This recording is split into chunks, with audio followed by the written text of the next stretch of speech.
Lesson number 9 of our introductory course to theosophy. This one has to do with the astral body, the subtle mechanism, psychological mechanism, which originates our desires and emotions. Desires and emotions are a consciousness factor that the human monad does not have. We need to learn how to feel, how to desire, how to wish. There's something that is important. Those are factors of consciousness, as I said before. We need to have them, but we don't have them. Hence nature gives us this mechanism, subtle mechanism, we call the astral body in the theosophical balance. Therefore, we need to investigate a little bit in more detail than what we spoke about in lesson number 2, when we spoke on the bodies of man. In this particular case, we will review in a more detailed fashion perhaps this wonderful vehicle we have, which allows us to feel, and desire. Without desire, of course, there can be nothing. We will be plants. We may have a brilliant mind, but we don't have desire to utilize it, then it will be useless. Therefore, we need to have, very important, we need to have, the capacity to wish, to desire. The mind will suggest, whatever it is to be desired, and the astral body will project the desire, when that happens. In our previous class, we spoke about the etheric double. The etheric double, we explained that it's a bridge between the astral body and the nervous system, in the same fashion in which it is also the bridge between the mind and the brain. In this particular case, we're going to talk about this vehicle, which is quite remarkable, which allows us to desire, essentially, and to feel. The range of feelings and desires, in this vehicle, is endless. It's pretty wide. It's enormous. It has a large range of all kinds of desires. It's able to project from the most basic animalistic type of desires to the noblest and loftiest ones. There's obviously, there's a whole range, of desires. Because it is an energy, it will not make a distinction between desires which are appropriate and positive and destructive or negative. It cannot do that. Same as the mind. The mind cannot think in either what is positive or inadequate thoughts. It is an energy. Just like the astral body, it is an energy as well. So therefore, it stands to reason that we should be the ones to control the vehicle. The two vehicles, both the mind and the emotions and desires. They must fall under our control in a complete fashion. If what we really want is to have control of our lives. The great majority of people in this world, are commanded and controlled by their minds rather than being the other way around. The great majority of people succumb to wishes and desires and emotions which are negative and inappropriate because they have no control over them. They have no control over the astral body. It is impossible to learn to control something that you don't even know exists. And this is something that religions have never taught. This is the first thing they should have taught. Get people to understand that they are not their mind. Their mind is something that is with them, which allows them to think, but it's not them. It's not us. The astral body is the same situation. The astral body is a mechanism, psychological mechanism, that allows us to wish, to desire, and to feel. Yes, but it's not us. It is something that nature has given us, so we learn how to feel, without one. Eventually, as evolution takes place, we will not need a mental body and we will not need an astral body. We will be able to think and to feel without these instruments. But so far, we need them. It's part of our evolving process. So, being that there are instruments, the reasonable thing to do in this particular case is to learn how to control them. Put them under control. This is essential. If we don't, because they are energies, they will act on their own. And they will dictate our life. When we read history and go back, the last, say, 2,000 years, for instance, what we see is a number of erroneous decisions taken by our leaders, both political and religious. Errors of such magnitude that created terrible wars, unaccountable suffering, horrors of all kinds, because of wrong decisions taken, dictated by selfishness, by wrong calculations, and so on. Why? Because their minds were operating. Those politicians, instead of them controlling their mind was controlling them. Their mind was dictating to them conveniences of a selfish nature.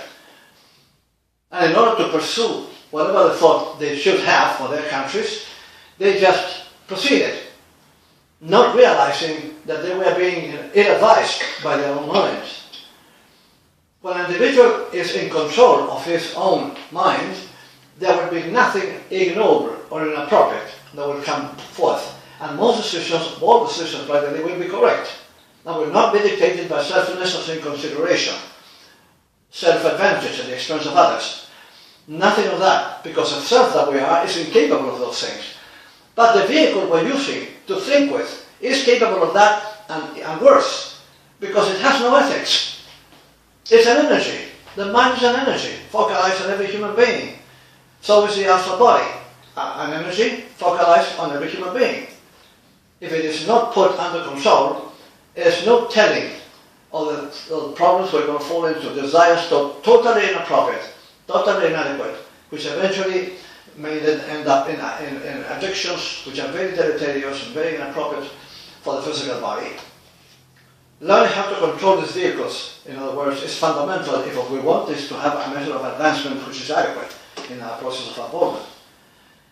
If that's what we want, if we understand clearly that the only reason why we are in this world is the inner development, the unfoldment of consciousness. To make it as fast as possible, it's important, because it is in itself a very, very slow process.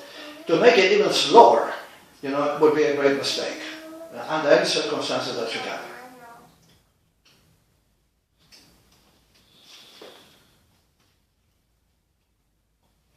So, it's an important thing to remember, in other words, to keep complete and absolute control of our vehicles. As I said, it's sort of essential, especially the astral world.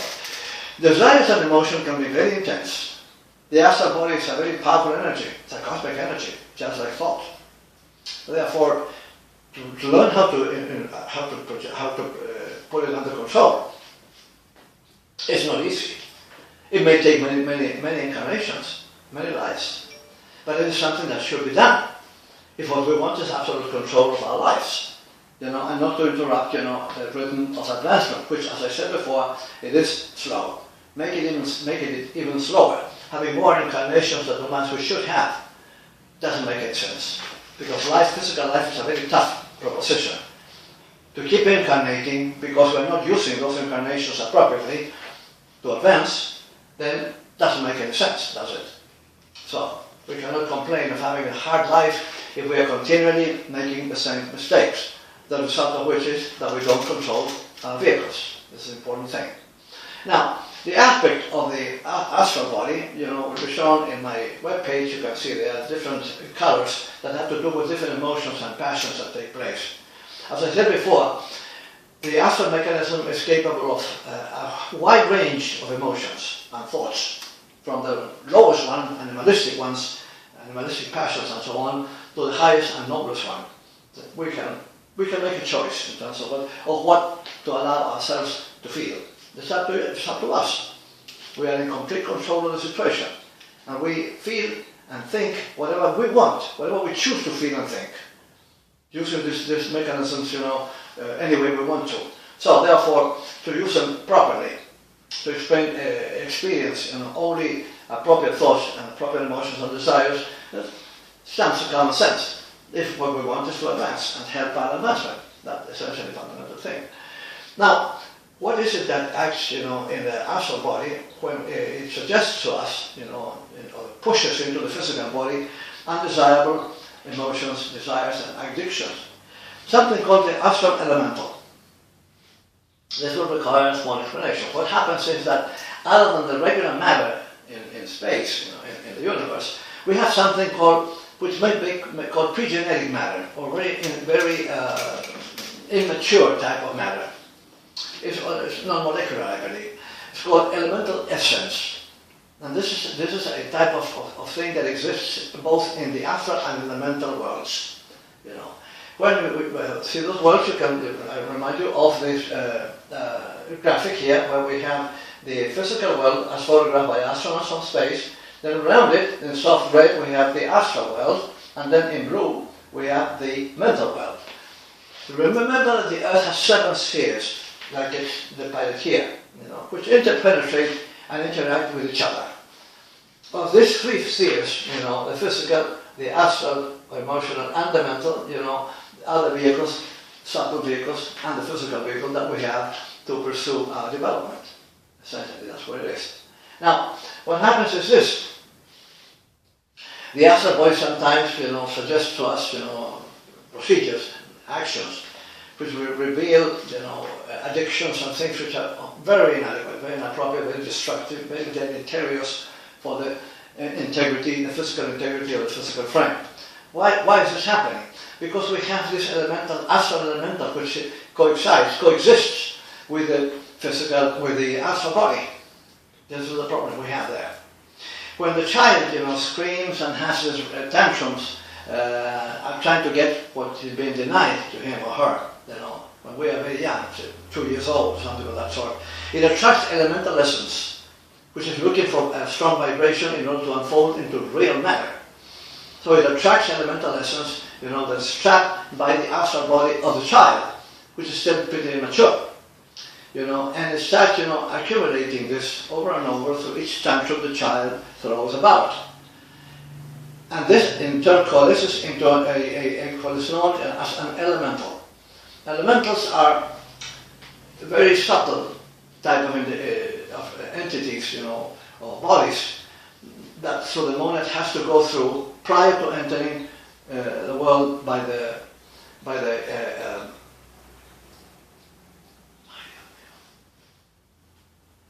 monad has to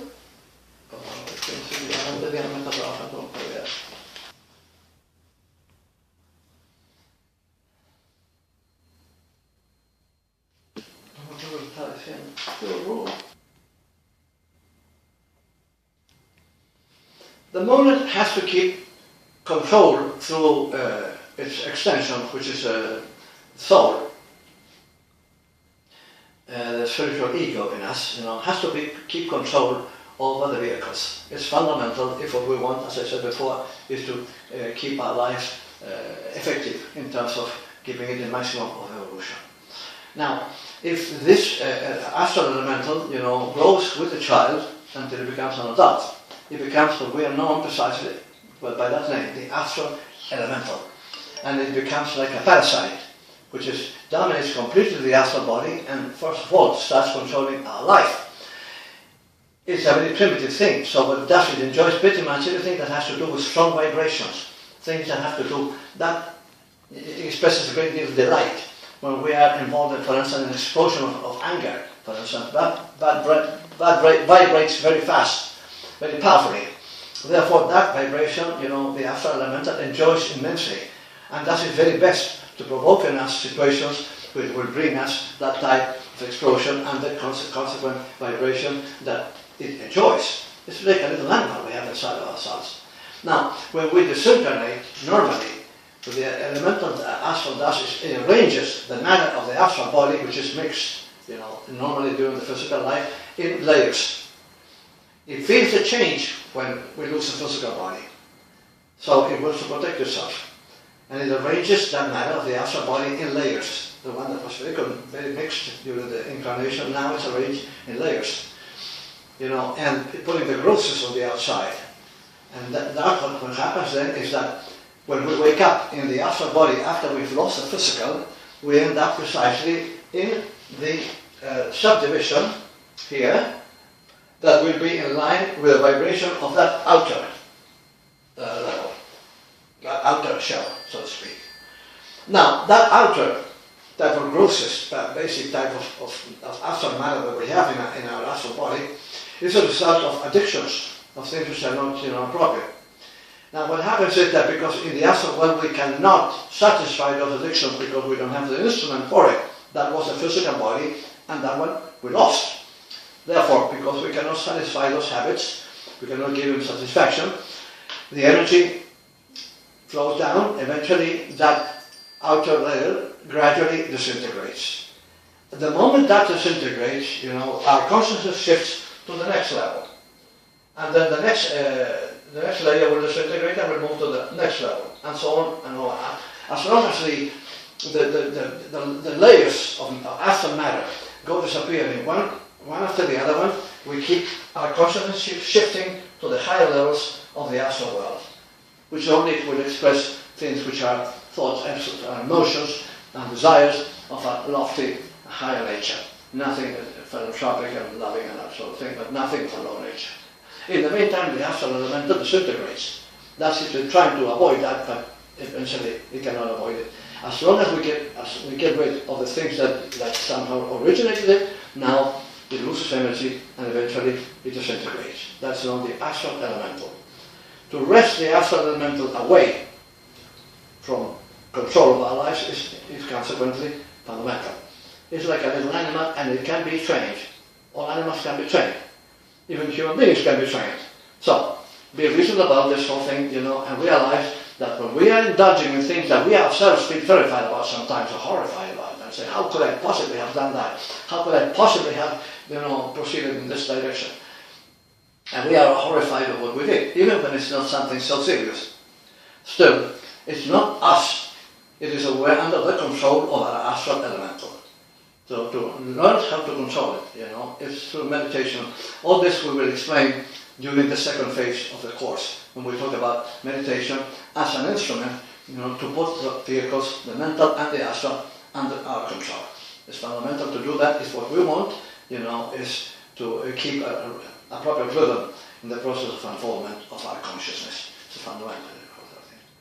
Now, a look at the astral world is important in this context. We're talking about an astral, a sphere which surrounds and interpenetrates at molecular level the Earth to the very core of it.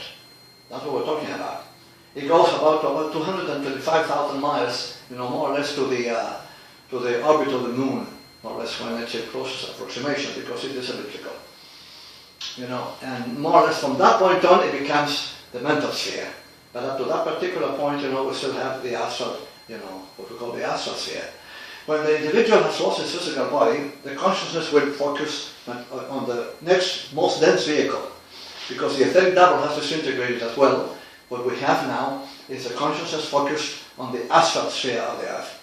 Therefore, our perception of the physical sphere disappears completely. Now we are operating and moving in the astral world. It is drastically different in many ways, very similar in other ways. It is subjective sphere. Remember that. It has to do, as much as it has to do with being a place, it has to do also with being a state. Because depending on what we are, what our state of consciousness is the sub-level where we're going to wake up after we have lost the physical body. A criminal, for instance, an antisocial individual, which is brutal and cruel and does horrible damage and so on, vibrate at a certain point in line with the seventh sub-level of the astral world. This one is contained within the physical sphere. A dark, unpleasant place, surrounded and inhabited by individuals on the same level. Not exactly a pleasant place to be in. Very unpleasant, and it's something very difficult to deal with. Unfortunately, there are people who insist on behaving in a way that their vibratory rate lowers down to that particular point. People which are, very attached to all the, not bad people, but very attached to all things that have to do with physical aspects of life, whether emotionally or economically or whatever, usually wake up at the sixth level. The sixth level is on the crust of the Earth, essentially. That's what the sixth sub-level of the astral world is, essentially. Now, people which are a little bit more, not that much attached to, end up in the fifth, and so on. People, for instance, which are particularly well developed spiritually, and have a liking for art and those things, usually go through these sub-levels asleep. No consciousness being expressed there. Now, what we have normally is that we wake up in these three top levels of the astral world. That's a very important thing. Vibration needs to pick up very much, because in order to enter the mental world, where we're going to end up in the Vachan, we need to have astral vibration picking up considerably. A moment comes that all the layers of the astral vehicle, of the astral body, eventually burn up.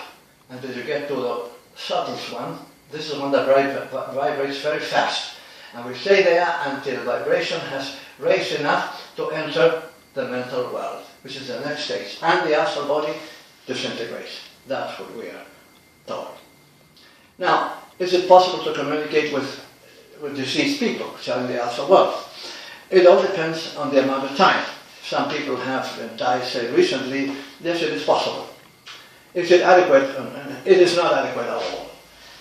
When people leave this world, they should be left to live in peace, rather than importune them by asking them to come back, and so on, because we want to see them again. It's a selfish attitude that should never take place. Let go is an important thing. That's the key to everything. Letting go of situations and people, when we need to let go, is fundamental. Therefore, we want some peace and we want things to flow normally. Attaching ourselves to people desperately, or to situations or circumstances, is the worst thing we can do. Because nothing is permanent in this world, and eventually we will lose them. This is inevitable. That's the law. This is the way this physical world works. It never worked any other way. So to hold on to things that are going to finish, for our happiness or our satisfaction, is the worst mistake we can make. We cannot keep anything in this world. So when people disincarnate, let them go. Going to seances, who promise us for some money to bring back Daddy that died, 10 years ago, is simply a fraud. No one that has died 10 years ago could possibly come back. But it is possible to somehow pull back someone's consciousness, when the person has died a few months ago or something of that sort. It's not recommendable. It's not adequate. It's something that should be avoided at all costs. Spiritual sessions, in other words, should be avoided. It doesn't help anything, and it complicates matters considerably. In the astral world, we will find situations much very similar to those of the physical world. Among them, unsurprisingly, things feel solid. One tends to think that these subtle worlds, of the earth, or the subtle types of matter, are kind of like a mist or that sort of thing. No. It must be remembered that we are operating in that world, and we are feeling that world with the astral body, made of matter of that world. So whatever we feel around ourselves, and the type of life that we are observing around ourselves, feels solid. It can be touched. Because we are not operating through the physical body. We are operating through the astral body, which is made of matter of that particular sphere. Therefore, it will feel exactly solid. There will be no difference in that sense. But there will be a non-permanence of things. Everything is more plastic, more malleable. Things change easily. Our thought will somehow, shape things in any way we want to. Just thinking of them will happen. It's in that sense we don't have the fixity that you have in the physical world. That we don't have in the astral world. Everything is more flexible. It is also much more intense in terms of life, in terms of what we feel. Why? Because what we feel is energy. And energy is now operating through astral matter, which is much more subtle. Obviously, when energy is operating through a means which is much more subtle, it will flow in a much more stronger way. It's only normal. If you have, say, two pumps of the same power, with two pipes, and you put in one of them, heavy oil, and the other one clear water, well, which one's going to move faster? Clearly, the clear water, because it's more subtle than heavy oil. That is the same two pumps. What happens is that the element for which they are expressing energy is a different one. This is why, life on the other side, so to speak, feels much more intense. You feel much more alive. This is a great surprise that people have when they disincarnate, because they didn't expect it. Nobody ever explained it to them. So they feel very much alive. They feel so much alive that they don't know that they died, because the astral body takes the shape of the physical body, what it was in that last incarnation. Why? Because the individual has an image of himself that he saw through photographs and the mirrors and everything, and that people saw he has a kind of image of what he looks like physically. So the void that was during the physical stage now turns into something that looks pretty much almost exactly as what the physical body was before it died. So, and then of course, and you can see the other people in the same fashion. They all look like he remembers them. And you will find there people which are disincarnated, like him, and also people whose body is asleep in the bed, which are still alive, but which during the night are in the astral world. This is something that we need to explain. We don't need to sleep at all. The being that we are does not need to sleep, but the physical body requires it. It's very important. After 12 hours, you will be very tired. So, it needs to sleep. In order for that to happen, we have to leave it. That is, the spiritual ego, the self that we are, has to leave the body, taking with himself the mental body and the astral body. Because these two, thinking and feeling, is what keeps the body alive. Is what keeps the body in action. In order for the body to rest, you have to remove the factors that give it action. So you will remove those two vehicles. And two of the ethers. As we explained in the past lesson, we explained that we remove two ethers of them. Okay? The luminic, and the reflecting ether. Those two ethers go together because they represent consciousness. And we're trying to remove consciousness from the body. So it allows it to sleep, to rest. So we remove them, and they are connected to the two lower ethers that remain with the body, the life, and the chemical ether. They are the ones who restore the lost energy of the body. And they are connected through something called the silver cord, which is not a cord, really, it's an etheric line that connects the top ethers with the lower ethers. If you wanted to interrupt that, cut that line, that cord, which cannot be cut, but if you were to do that, the body would die instantly. Because it's like an umbilical cord, which is giving the body vitality. The idea, when you put the body asleep, is to deprive it from consciousness, but not from life. The two lower ethers ensure that life will continue, and they will repair the damage, that makes the body tired during the day, the activity. With the other two ethers, which represent consciousness, are removed, the body falls asleep, becomes unconscious. That's what sleep is all about. So it's fundamental that there are many people that we're going to find in the astral world, which are not dead, but their body is sleeping in the physical world, and their real self is now experiencing life in the astral world. Some people which are very well developed, are known as the invisible helpers, they are called them.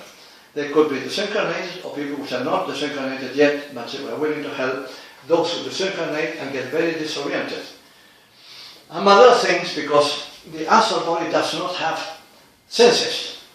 It will be able to experience life, to see, hear, touch and everything with the whole of the body. It doesn't require anything else. That's the capacity of the astral body, or astral life. The vehicle will be able to experience everything without the extremities that the physical body has. Although we may have them, we may look like we have them, but we don't use them. Or it will look like we have eyes that we have in the physical body, but we don't need the eyes. Eventually, one of the things that surprise people the most when they disincarnate is the ability to see 360 degrees simultaneously. That is, they can see that way, sidewards and frontwards at the same time. That disorients people completely. They have no idea what's happening to them. Because that body, the astral body, has the capacity of seeing in a 360 degree way. We have many advantages on the other side. Life is much less constricted than it is in the physical world. That's what we're told. So those people need to be advised, and they need to be tranquilized because they get very nervous. If an individual, for instance, disincarnates, at age 50, cirrhosis of the liver, let's assume, because he's been drinking for 20, 30 years of his life profusely, and he ruined his liver, and eventually he dies at 50, when he could have lived until 80. That is the wrong thing to do, and they will be calm about it. But the guy disincarnates. Now, when he's on the other side, and he finds more alive than ever, but with these different situations that are presenting, he's very disoriented.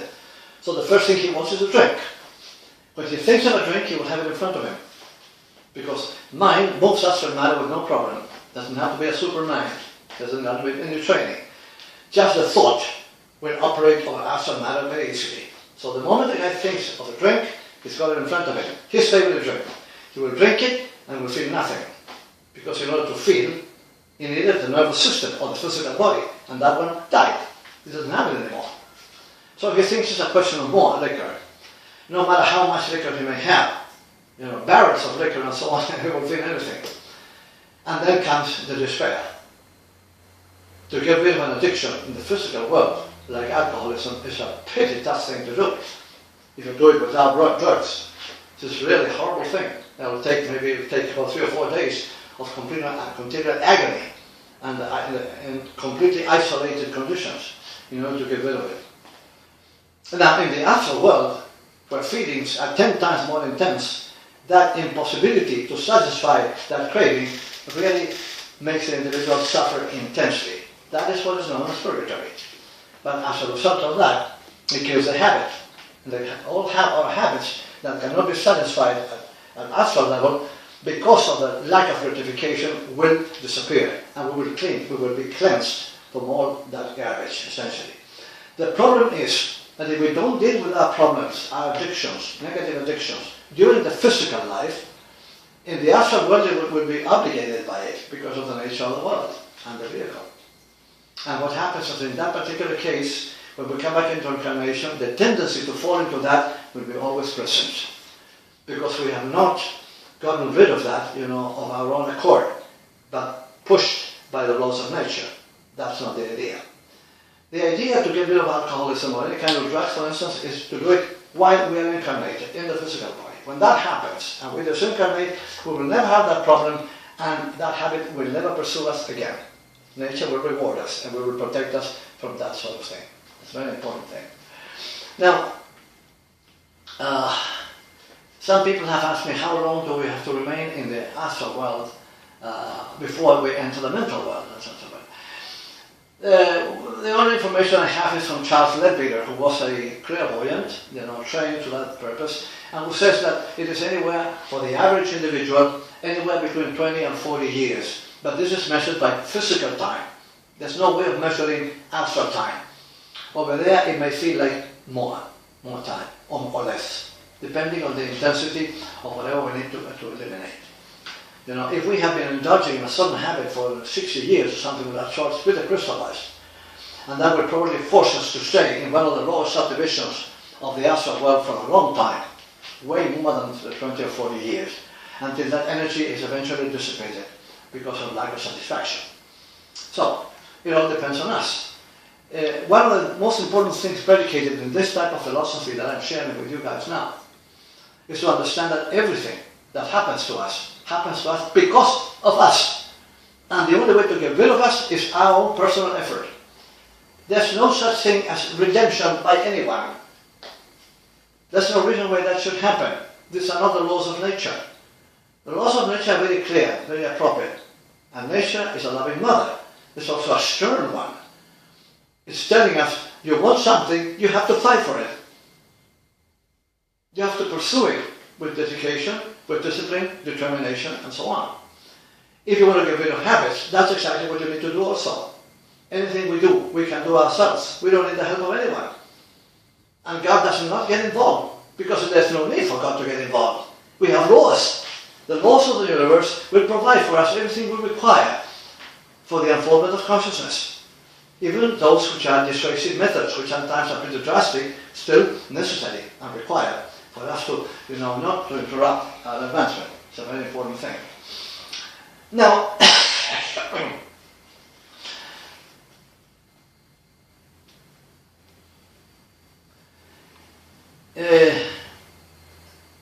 sometimes people have asked me, what happens to suicides? What is it that compels an individual to commit suicide? There's a number of reasons. Some of them are unacceptable. Like, for instance, I'm tired of this life, I'm getting old, I'm getting tired, I'm getting infirm, therefore what I want is to just leave this world, I don't want to be here anymore. And then the guy takes poison and shoots himself. That's one form of life. Other, for instance, people will be compelled to commit suicide through a moment of despair for something that they consider to be an irreparable loss. The loss of someone who has just died, or the loss of a great fortune, or whatever. Other people depended on him, and all those people are going to get ruined and so on, and the individual feels there's no reason for his life to continue.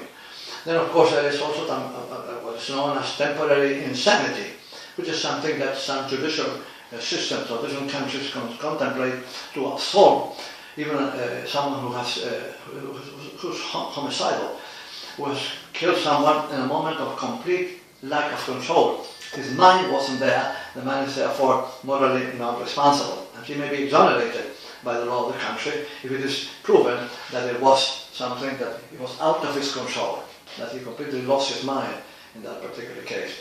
That it is possible clinically to do that, yes, it is possible. Many people have been exonerated because of that. They had no record, and their attitude in life was normal. But the impact of what happened to them was of such magnitude, they just couldn't help themselves, and they end up shooting someone. Or shooting themselves. In this particular case, it's understandable that this should happen. So therefore, the law of karma will act, accordingly to the intention with which suicide was committed. If you just kill yourself because you're bored with this life and you don't want to continue to have obligations of the sort, well, there will be a very heavy karmic price to be paid for it. Especially when people shoot themselves, they break the etheric mold of the head, and it's not the best thing to do. Coming back retarded or something of that sort is not something we want to do. Under any circumstances, should anybody resort to suicide, it is the worst thing we can possibly ever do. It's an act of cowardice. We need to face the problems of life. It is the problems and the pains of life what really makes us. They make us into what we're looking for to become, which is higher beings. And this to destroy ourselves, destroy our physical body, because we don't want to be bothered. It's not the most appropriate thing to do. It's only for cowards. Don't do that. Under any circumstances should be suicide considered. The problem with people who have accidents also is they may disincarnate abruptly at an age where passions are very, very much in flowering, with all the energy being manifested at age 30, age 25 and so on. A bad car accident or something, the individual suddenly finds himself with all his passions and all his energies alive, which is normal when you're young, in the astral world, and having to face the consequences, which are not really nice. But this happens sometimes.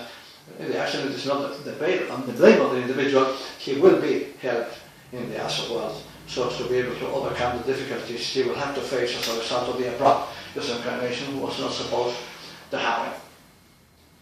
Is it appropriate to get in touch with dead people? I already explained that's done in sessions, spiritualistic sessions is the worst thing we can do.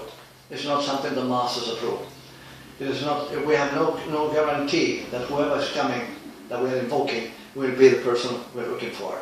As a matter of fact, there are many undesirable astral entities called elementaries who have lost their monad, and which have only malignity about that, and who feed on the energy, etheric energy of the medium and of those who attend the meetings, the seances, and it's not the best thing we can do.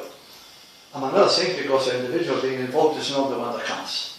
So be careful with that, and under any circumstances attend sessions of that nature. We are strongly advised against it by the masters who gave us this knowledge we call theosophy. Eventually the astral body will disintegrate, as I said before. Layer by layer, it will go losing the energy, and eventually it will disintegrate. It's the second death, the death of the astral body. It's supposed to happen. We're supposed to, this vehicle is constructed to last for only a certain amount of time. We have been cleansed for all the negative aspects now. Our vibration is raised, and we're prepared now to enter the mental world. Before that happens, we fall asleep. Just as we fell asleep and we lost our physical body. The physical death implies sleep. And then we wake up in the subplane, the astral subplanes corresponding to our own affinity, our own vibratory rate. In the mental world, it's the same thing. The entrance there requires that we fall asleep, and then we wake up in the sub-level of the mental world, which is the appropriate one, according to our vibratory rate. In the mental world, of course, we will have different activities. The most important one will be the synthesis of everything that we have learned into faculty, so to be able to keep it for the next incarnations. But that comes in our next lesson, the mental world. Until then, thank you very much.